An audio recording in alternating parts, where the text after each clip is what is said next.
नमस्कार, मैं हूं बिलाल मलिक और आप देख रहे हैं मेरे साथ किसान कानून और कोहराम। जी हां, हम इसलिए कह रहे हैं क्योंकि दिन, तारीख और वक्त बदल रहा है, लेकिन किसानों की समस्या का समाधान नहीं हो रहा है। तारीख पर तारीख लगातार किसानों को मिल रही है, सरकार की तरफ से वार्ता को लेकर बातचीत हो रही है, लेकिन समस्या का समाधान नहीं हो रहा है। बड़ा अहम सवाल है कि आखिरकार समाधान कैसे होगा। दिल्ली की सीमाओं पर जो किसान लगातार डटे हुए हैं, लगातार केंद्र सरकार से कृषि बिलों को वापस लेने की मांग की जा रही है। भारतीय किसान यूनियन के बड़े नेता राकेश टिकैत जी ने कहा है कि जब तक तीनों कानून वापस नहीं होते आंदोलन खत्म नहीं होगा। सरकार संशोधन करने की बात कर रही है, लेकिन समाधान कैसे होगा। सरकार भी अड़ी है अपनी संशोधन की मांग को लेकर, कह के संशोधन किया जा सकता है, कानून वापस नहीं होंगे। दूसरी तरफ किसान लगातार मांग कर रहे हैं कि कृषि कानूनों को वापस लिया जाए, तब जाकर पूरा आंदोलन खत्म होगा। अब सवाल यह उठता है, पूरा आंदोलन खत्म कैसे होगा।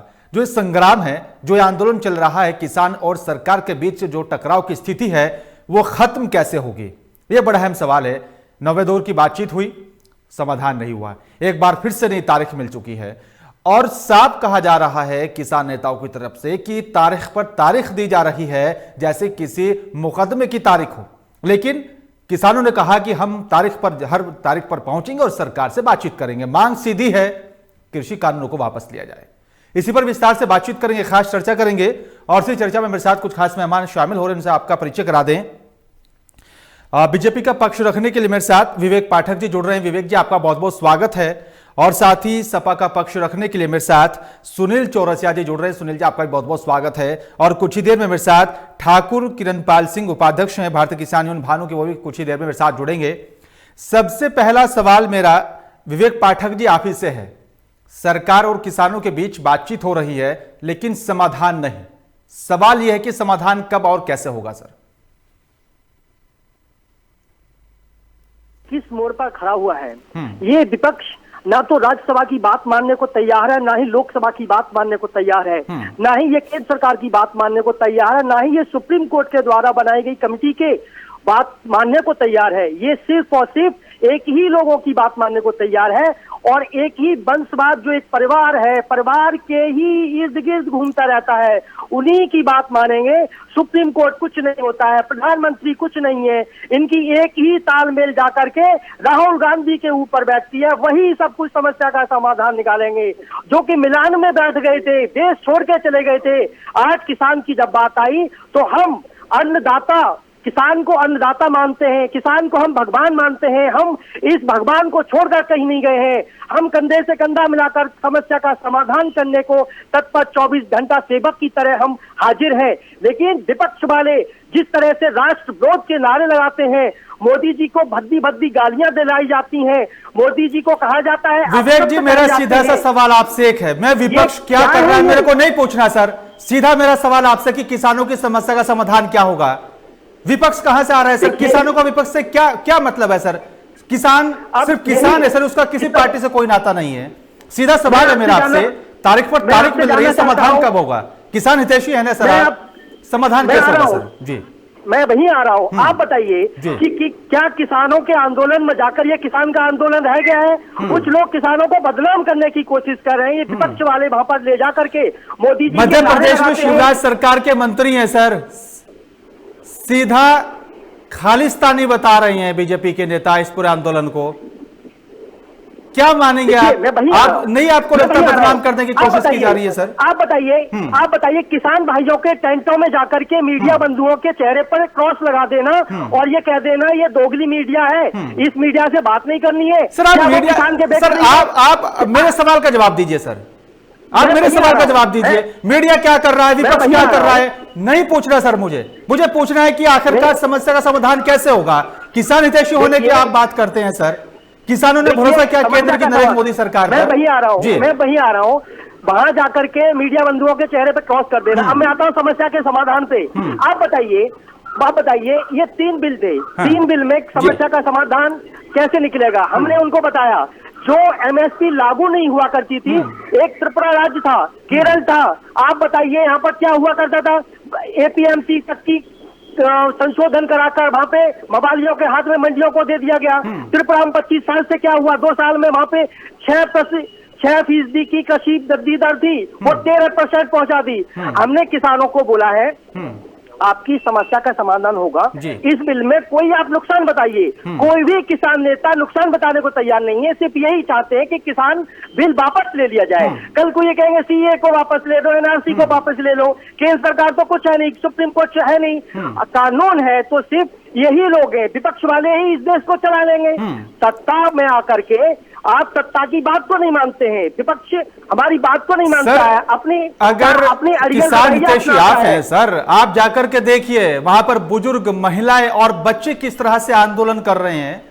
अगर वाकई में आप किसान हितैषी हैं, केंद्र हमारे प्रधानमंत्री जी किसान संवाद करते हैं बाकी और प्रांतों के किसानों से, किसान जो दिल्ली की सीमाओं पर है उनसे बातचीत करने को तैयार नहीं है। बुलाया जा रहा है, वार्ता हो रही, लेकिन समाधान नहीं होगा, तारीख पर तारीख बदल रही है। ठीक है सर, ठीक है विवेक जी, मैं लौटूंगा आपके पास। विवेक जी मैं लौटूंगा आपके पास, अपनी बात कंप्लीट करता हूं, 5 सेकंड। विवेक जी मैं लौटूंगा आपके पास सर, मैं लौटूंगा आपके पास। ठाकुर किरणपाल सिंह जी, आज तो आप कानूनों को वापस लेने की मांग कर रहे हैं।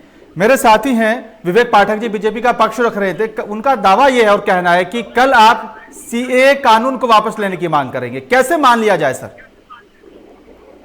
देखिए बेहद धन्यवाद लोकमंच को और बिलाल जी आपको कि आप किसानों की बातें करते हैं।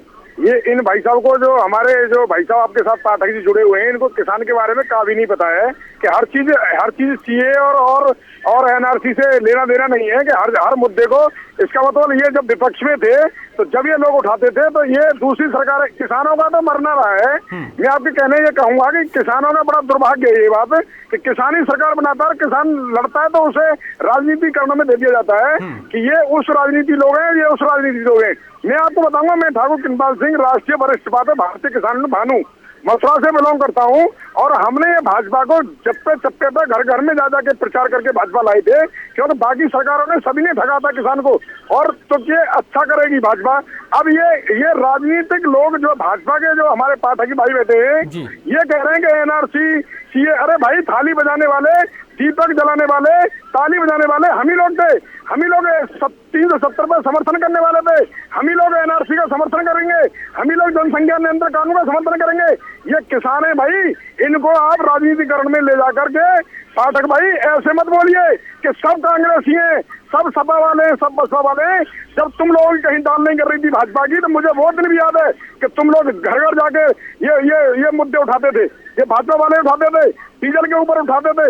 आज ये राजनीतिकरण कर रहे हैं इसका, तो मुझे बड़ा शर्म आती है ऐसे राजनीति लोगों पे कि ये इसको राजनीतिकरण में ले जाकर के कोई भेजता है कि ये सीए के समर्थक हैं, कोई भेजता है कि उसके समर्थक हैं कांग्रेसी है, कोई कहता है सपा है। अरे शर्म आनी चाहिए ऐसे लोगों को जो ये रोटी पहले ये सेकते थे, आज आप दूसरे पक्ष रोटी सेक रहे हैं। मैं उनसे कहना चाहता हूँ, ये सरकार किसानों के बीच में जाकर कोई भी राजनीति रोटी ना सेके। ठीक है सर, ठीक है सर। सुनील चौरसिया जी, किसानों के आंदोलन को लेकर राजनीति कौन कर रहा है, कौन हितैषी है किसानों का और किसानों के खिलाफ कौन है सर? मैं किरणपाल जी, धन्यवाद सर। विवेक जी मैं लौटूंगा सर आपके पास। विवेक जी सुनील जी, धन्यवाद सर। 26 नवंबर से किसान आंदोलन कर रहे हैं, लगभग 22 से 25 किसान जिनकी मृत्यु हो चुकी है। सरकार अभी वो ऐसे अपने बातों पर टिकी हुई है। हमारे राष्ट्रीय अखिलेश यादव जी ने कहा है कि किसानों की बातों को मानना चाहिए और उनको उनका समर्थन मूल्य जो उचित है वो दिया जाए। किसान देश को बनाता है, देश का भविष्य है वो। सर, किसानों के पक्ष में जो भी फैसले हुए, सरकार उनकी बातों को माने और उनका आंदोलन खत्म कराए। किसान ही हमारे देश को बनाता है। और हमारे अखिलेश यादव राष्ट्रीय अध्यक्ष कहते हैं कि किसान ही देश को चलाएगा। आज क्या है कि जितनी भी मंडियां बनाई थी हमारे राष्ट्रीय अध्यक्ष, ठीक है सर, ठीक है सुनील जी। अब सवाल यही कि समस्या का समाधान कैसे होगा। विवेक पाठक जी, कड़कड़ाती ठंड में जो किसान आंदोलन कर रहे हैं सर, उनका सीधा सा सवाल यही है और उनकी मांग है कि कृषि कानूनों को वापस लिया जाए, लेकिन सरकार रेडी है कि संशोधन किया जाए। सर आंदोलन और ये संग्राम खत्म कैसे हो? जी बिल्कुल। मैं ब्रजेश पाठक जी से कहना चाहूंगा, मैं बीच में बोल रहा हूँ बिलाल जी कि इनको ये पता होना चाहिए कि किसान अगर हितैषी कानून है तो किसान ये जो आंदोलन कर रहे हैं कि सारे कांग्रेसी हैं। अगर इतने कांग्रेसी थे तो आपकी सत्ता लाने वाले ये गलत रहमे हैं। ठीक है किरणपाल जी, अब विवेक जी से मैं जवाब ले लेता हूँ। ठीक है किरणपाल जी। जी विवेक जी। मैं आदरणीय कृपाल सिंह जी से जानना चाहता हूँ, आप बताइए आपके आंदोलन में क्या उन किसान भाइयों उन किसान भाइयों ने क्या मोदी जी को वास्तव में गालियां दी थी? आप बताइए, क्या वो कांग्रेस पार्टी थे या किसान भाई थे? मैं बताता हूँ पाठक जी, मेरी बात सुन लीजिए। इसमें सब राजनीति लोग रोटी सेकते हैं, कभी भाजपा वाले भेजते हैं, कभी कांग्रेस वाले भेजते हैं, कभी आप वाले भेजते हैं। ऐसे लोगों को बीच में जो जयकारे लगाते हैं या खालिस्तानी और पाकिस्तानी और टुकड़े आप मानते हैं, आप इस बात को मानते हैं? आज आपने माना है कि आपके आंदोलन में, किसान भाइयों के आंदोलन में मोदी जी को गालियां दी, इन आंदोलनकारियों ने आपको बदनाम करने की कोशिश की। आप मानते हैं ना? हम प्रधानमंत्री की इज्जत करते हैं, हम प्रधानमंत्री आज आपने मान लिया। मैं आपको धन्यवाद देना चाहता हूँ कि आखिरकार आपने माना कि हाँ मोदी जी को गालियां दी गई थी, इस भारत विरोधी नारे लगाए थे, भारत को तोड़ने की बात की गई थी, देश को आग जलाने की बात की गई थी। आज मैं आपको शुक्रिया अदा करता हूँ कि आखिरकार आपने चैनल पर आकर आपने कि हाँ आपके आंदोलन में मोदी जी को गालियां दी गई थी। धन्यवाद, थैंक यू सो मच। मैं आपको सल्यूट करता हूँ कि आपने आज अपने शब्दों में कहा कि हाँ ऐसा हुआ था। अब मैं बात करता हूँ समाजवादी पार्टी पर सुनील चौरसिया जी से बात करना चाहता हूँ मैं। आप बताइए, उत्तर प्रदेश सरकार में जब समाजवादी पार्टी हुआ करती थी तो किसान भाइयों को एक रुपया का चेक दिया जाता था, गन्ना किसानों के लिए कोई भुगतान नहीं हुआ करता था। आज वही हमने किसानों को, गन्ना किसानों को पूरा का पूरा पाई पैसा दिया है। समाजवादी पार्टी जब आती है, विवेक जी, किसानों को लेकर अपने अपने तरीके से हर एक पार्टी ने अपने अपने हिसाब से इस्तेमाल किया सर। विवेक जी, ठीक है सर, ठीक है विवेक जी, किसानों को लेकर हर एक पार्टी ने अपने अपने हिसाब से राजनीति की है। किसानों का मूल्य नहीं दे पाया बकाया। ठीक है सर, ठीक है सर।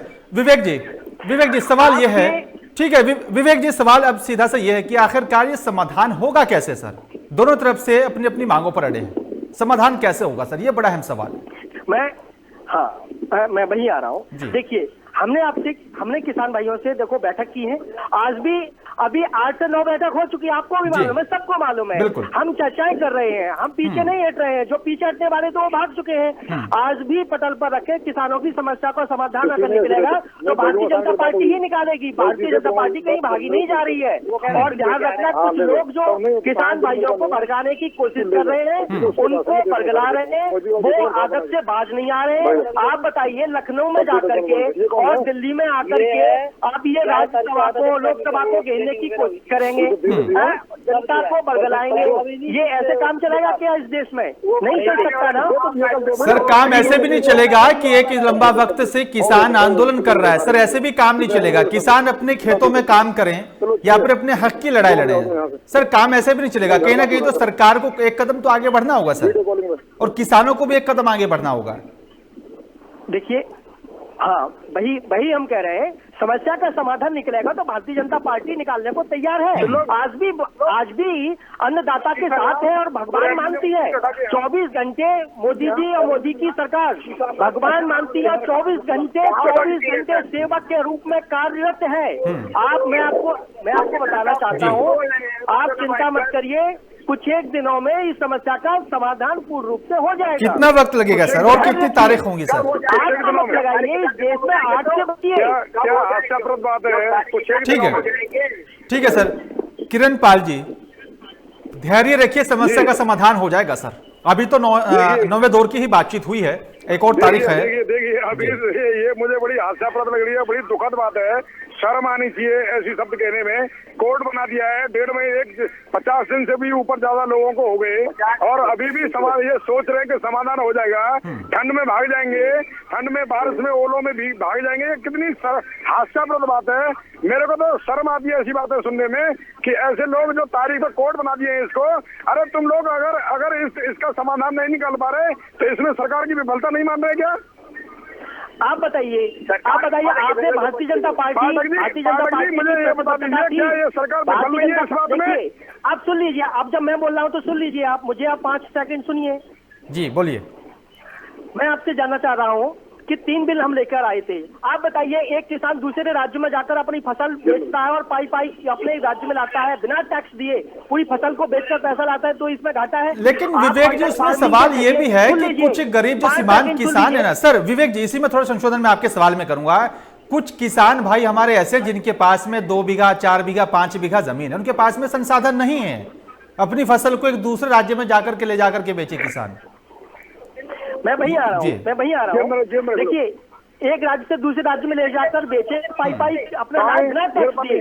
दूसरी बात यह कि कॉन्ट्रैक्ट फार्मिंग के जरिए हमने प्रावधान लाए। उसके बाद में हमने कहा कि आप ऐसा, ये बीच में बोलते हैं, ये बीच में आप सुन लीजिए। जी बोलिए, बात पूरी कीजिए आप। जी। हमने स्टॉक का पूर्ण रूप से प्रतिबंध जो था वो हटाने की कोशिश की, लेकिन इन्होंने तीनों बिल बोले हैं कि वापस ले लीजिए। आप बताइए तीनों बिल वापस कैसे लिए जाएंगे? समस्या का समाधान क्या तीनों बिल वापस लेने से हो जाएगा? अगर हो जाएगा तो, लेकिन विवेक जी सीधा दावा ये किया जा रहा है कि कृषि कानूनों से सीधा फायदा पूंजीपतियों को होगा। कुछ लोगों को नुकसान हो सकता है, लेकिन 90% जो लोग हैं किसान भाइयों, उनका नुकसान नहीं, उनका फायदा है। आप बात को समझिए। ये कुछ लोग हैं जो बिल को लेकर नहीं, ये अराजकता का माहौल तैयार कराना चाहता है। षड्यंत्र जो चल रहा है, षड्यंत्र कैसे सफल हो, ये सर विवेक जी एक लंबा वक्त बीत चुका है। दिल्ली की सीमा पर जो किसानों का आंदोलन वहां पर चल रहा है, कोई ऐसा दिन नहीं हुआ वहां पर कि किसी तरीके का कोई अराजकता का माहौल वहां पर देखा गया हो। ऐसा कुछ नहीं दिखा गया, शांतिपूर्वक तरीके से किसान आंदोलन कर रहे हैं। चिकचाहट होनी चाहिए। कुछ लोग हैं तो रहने दीजिए, क्या वार्ता कर रहे हैं फिर? ये मुझे बड़ी शर्म आ रही है कि ये भाजपा को लाने वाला एक किसान था और जिसके लिए कह रहे हैं कुछ लोग हैं। आप जो शब्द यूज कर रहे हैं इनका थोड़ा ख्याल रखिए। एक चैनल पर आकर के जिस तरह की भाषा को इस्तेमाल कर रहे हैं, ठीक है विवेक जी, ठीक है सर, ठीक है विवेक जी, समस्या का समाधान तो जल्द से जल्द हो, ये हर कोई चाहता है। ठीक है विवेक जी, ठीक है विवेक जी, मैं लौटूंगा आपके पास। विवेक जी सोच समझकर कीजिए। ठीक है विवेक जी, मैं लौटूंगा आपके पास। सुनील जी अच्छे चैनल पे बैठे हुए हैं। सुनील जी, विवेक जी मैं लौटूंगा आपके पास। सुनील जी, कौन लोग हैं जो किसानों को बरगलाने का काम कर रहे हैं? बरगलाने का काम कोई नहीं कर रहा है। मैं भाजपा का एजेंडा था कि किसानों की आय दोगुनी। आज देखिए किसान लगभग 2 महीने से यहाँ धरने पर बैठा हुआ, सरकार उसे सुन नहीं रही है। लगभग 8 से 10 दिन बैठे हो गए, लेकिन किसान की समस्या सुनी नहीं जा रही है। यहाँ तक कि इन्हें कोर्ट बीच में सुप्रीम कोर्ट हस्तक्षेप करना पड़ रहा है। सरकार क्या कर रही है? सरकार शर्म नहीं चाहिए सरकार को, जो न किसानों का ख्याल न रख सके। उनकी आय दुगनी कैसे होगी? अभी देखिए जब धान का क्रय हुआ था, किसानों का आज जो समर्थन मूल्य वो नहीं मिला और कोनो काम में धान बिके। मैं सरकार को कहना चाहता हूँ कि सरकार किसानों का जितने जो भी समर्थन उनका है समर्थन करे और उनका यहाँ आंदोलन खत्म कराए, उनकी बातें माने किसान। ठीक है सर। हमारे राष्ट्रीय अध्यक्ष कह रहे हैं कि किसान सर्वोपरि है। ठीक है सर, किसान हितैषी तो होने का हर एक पार्टी दावा करती है। विवेक पाठक जी, एक और अहम सवाल है, ये जो आंदोलन है क्या आपको नहीं लगता लगातार खींचता चला जा रहा है, बढ़ता जा रहा है? क्यों ना क्यों इस पूरे आंदोलन को लेकर समाधान जल्द से जल्द निकाला जाए, एक के बाद एक तारीख सर, क्यों? ये बड़ा अहम सवाल है सर। मैं पहले सुनील चौरसिया जी ने जिस तरह से बात कही, मैं इनको बताना चाहता हूँ, जो किसान के खाते में पैसा जाना चाहिए था वो सारा पैसा एक आजम खान की भैंस को ढूंढने में निकाल दिया। पूरा पैसा प्रशासन को चला गया। क्या आपको मालूम है? वो किसान भाइयों के साथ में थे। दूसरी बात, अब मैं आ रहा हूँ, मैं भैया आ रहा हूँ, आप सुन लीजिए। जिस तरह से आपने घोटाले किए उत्तर प्रदेश नहीं, पूरी देश में आप अपना अतिक्रमण सर, इसीलिए वो आज सत्ता में नहीं है ना, इसीलिए जनता ने उनको नकार दिया, इसीलिए जनता ने उनको नकार दिया। आज सत्ता में आप हैं सर, कुछ ना कुछ कमियां रही होंगी, इसलिए वो सत्ता में नहीं है सर। जी हाँ, देखिए अब मैं बड़े प्यार से कहना चाहता हूँ, देखिए सुप्रीम कोर्ट ने एक कमेटी बनाई है। वो कमेटी अपनी रिपोर्ट पेश करेगी, सौंपेगी, किसान भाइयों से बात करेगी, अन्नदाता भगवान से बात करेगी। आखिरकार उनको जो भी उनके बीच में वार्तालाप होगा वो अपनी रिपोर्ट जाकर सुप्रीम कोर्ट को सुना देगी और अपनी रिपोर्ट दे देगी। जो फैसला होगा वो सुप्रीम कोर्ट का होगा, वो सर्वोच्च न्यायालय का होगा, वो हम सबको मान्य होगा। तो इसमें आप बताइए, इसमें तू मैं करने की क्या बात है? आप बताइए, मैं आपसे जवाब जानना चाहता हूँ। जो भी बैठे हुए हैं यहाँ पर विपक्ष वाले, आप बताइए मुझे इसमें आपको दिक्कत क्या है? आपको 3 बिल से दिक्कत थी, आपको सर्वोच्च न्यायालय से अब दिक्कत होने लगी, फिर आपको कमेटी से भी दिक्कत होने लगी, फिर आप कहते हैं कि कोई बात नहीं मानेंगे, हम तो सिर्फ कांग्रेस पार्टी, विपक्ष वाले, समाजवादी पार्टी, जितने भी नाना प्रकार की पार्टियां हैं अपनी गतिविधियों को और रोटियां सेकने के लिए सड़कों पर उतर आती हैं और हिंसात्मक तरीके से रवैया अपनाती हैं। सर जब चुनाव, विवेक जी, जब चुनाव आता है ना, यही किसान आपके और अपने बन जाते हैं। आज ये कांग्रेस ही नजर आ रहे हैं, आज ये सपाई नजर आ रहे हैं आपको जी। देखिए ये जो लोग बैठे हुए हैं, मैं आपसे जानना चाह रहा हूँ, समाजवादी पार्टी, आपको मालूम है किसान भाइयों के ऊपर कितना अत्याचार हुआ था? इनकी 5 साल की सरकार रही थी किसानों के लिए, हमने जाकर के देखा है किसान भाइयों को अपना पूरा गन्ना डालने के बाद भी उनको पैसा। शिवराज सरकार में क्या हुआ था सर मध्य प्रदेश में? किसान को पैसा मिलता था। शिवराज सरकार में क्या हुआ था सर मध्य प्रदेश में? 5 एकड़ जमीन है तो उसमें कितना गन्ना निकलता था आपको मालूम होना चाहिए, लेकिन उसका पूरा घोटाला करके इन्होंने किसानों को कुछ नहीं दिया। वही किसान का पैसा हमने अगर दिया है तो भारतीय जनता पार्टी ने, माननीय मुख्यमंत्री योगी आदित्यनाथ जी ने किसानों के खाते में पैसा पहुंचाया है। आज चल के देखिए उत्तर प्रदेश में जिस तरह से गुंडा राज था, वो गुंडा राज समाप्त कर करके राम राज लाने का काम किया है, तो समाजवादी पार्टी को हटा करके जनता ने किया था। ठीक है सर, अच्छी बात है सर, अच्छी बात है सर, अच्छी बात है, क्योंकि कानून को मुद्दा बनाकर ही आप सत्ता में आए थे विवेक जी। ठीक है सर विवेक जी, अच्छी बात है, क्योंकि कानून को मुद्दा बनाकर आप सत्ता में आए थे, लेकिन किसानों की समस्या का समाधान नहीं हो पा रहा है सर। करीब 2 महीने का वक्त हो चुका है सर। वही कह रहे हैं आप, ये 3 बिल को वापस करने की बात कर रहे हैं। कोई यहाँ पे बैठे हैं समाजवादी पार्टी के बैठे हुए हैं और किरण पाल सिंह जी बैठे हुए हैं। आप 3 बिल में कोई एक दिक्कत हो वो मुझे आज बताइए, इस पूरे देश को बताइए। आप अपने चैनल व्यूअर्स को बोलिए कि इनको दिक्कत क्या है, पूछिए। आज पूछता है लोकमंच कि आपको दिक्कत क्या है, आज बता दीजिए, खुलासा करिए कि आपको दिक्कत बिल से है कि आपको अपनी पार्टियों से राजनीतिक रोटियां सेकने से है।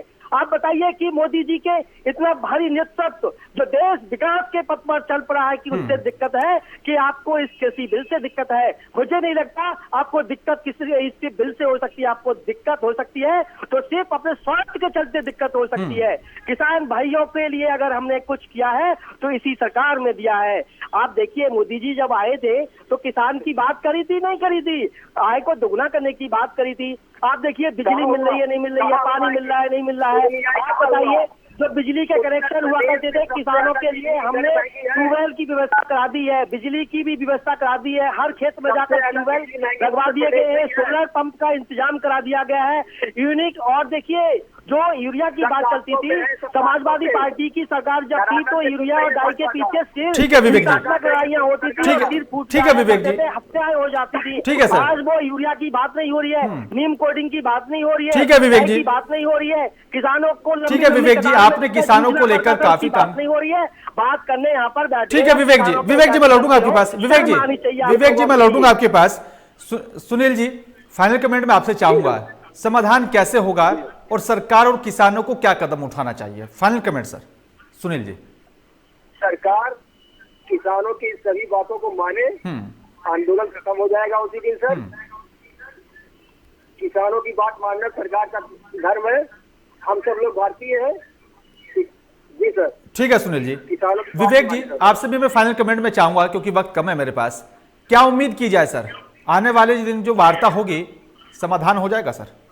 Final comment sir. देखिए हम वही कह रहे हैं, भारतीय जनता पार्टी अपने जो नीति है और जो मोदी जी का नेतृत्व है, हम सबकी प्रतिबद्धता है कि किसान भाइयों को जो भी उनकी समस्या है उसका समाधान, उसका निष्कर्ष निकले। और हम तो उनके घर तक गए थे और हमने उनको बुलाया भी था, मीटिंग भी कही थी और हमने उनके साथ भी खड़े थे, आज भी खड़े हुए। हम चाहते हैं चाहे हमारे द्वारा या सुप्रीम कोर्ट के सर्वोच्च न्यायालय के द्वारा अगर फैसला होता है, शर्मान होगा, शर्मान हमें भी होगा, पूरे देश को होगा, किसान को न्याय मिलेगा अगर ये चाहते न्याय। ठीक है विवेक जी, उम्मीद करते हैं कि इस पूरे आंदोलन को लेकर जो है समाधान निकल कर आए। शुक्रिया आप तीनों मेहमानों का, बहुत बहुत धन्यवाद, आपने अपना कीमती वक्त निकाला विस्तार से बातचीत करने के लिए। लेकिन सवाल यही है कि अब जो सरकार और किसानों के बीच जो वार्ता होगी उसमें क्या समाधान हो पाएगा या फिर एक नई तारीख और किसानों को मिलेगी? किसान भी अपनी मांगों पर अड़े हैं कि कृषि कानूनों को वापस लिया जाए, तब ये पूरा आंदोलन खत्म होगा। सरकार संशोधन करने की बात कर रही है। इसी तरीके से ये टकराव लगातार बढ़ता जा रहा है, दिन तारीख और वक्त बदल रहा है, लेकिन समाधान नहीं हो रहा है। अब कब होगा, कैसे होगा, यह बड़ा अहम सवाल है। फिलहाल मेरे साथ सिर्फ इतना ही। नमस्कार।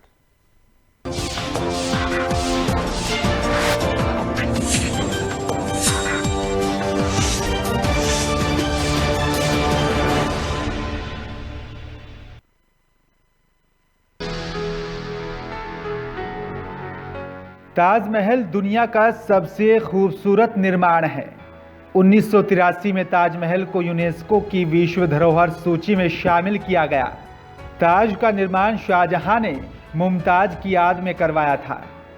दुनिया की सबसे खूबसूरत इमारत वास्तव में एक मकबरा है, जहां मुमताज महल और शाहजहां एक साथ दफन हैं।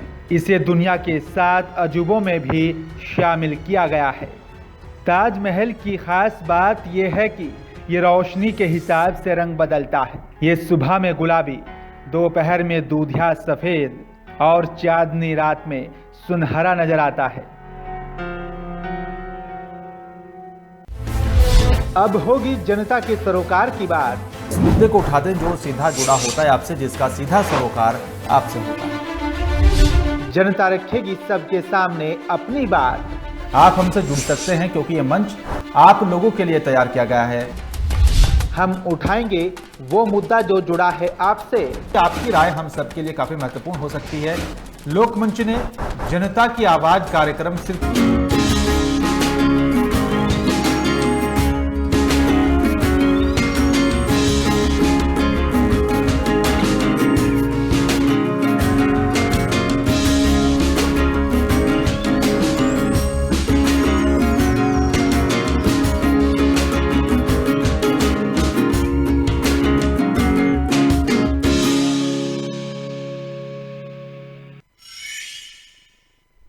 हिंदुस्तान की धरती को हिंदी ने एक से बढ़कर एक अनमोल रत्न कवियों के रूप में दिए हैं, जिन्हें गुनगुनाकर आज भी लोग सुकून पाते हैं। नमस्कार, मैं हूं आफरीन अली और आप देख रहे हैं हमारा खास कार्यक्रम अनमोल रत्न गोपाल दास नीरज। आज हम आपको दिखाएंगे कि किस तरह से गोपाल दास नीरज ने लोगों के दिलों में प्यार को भरा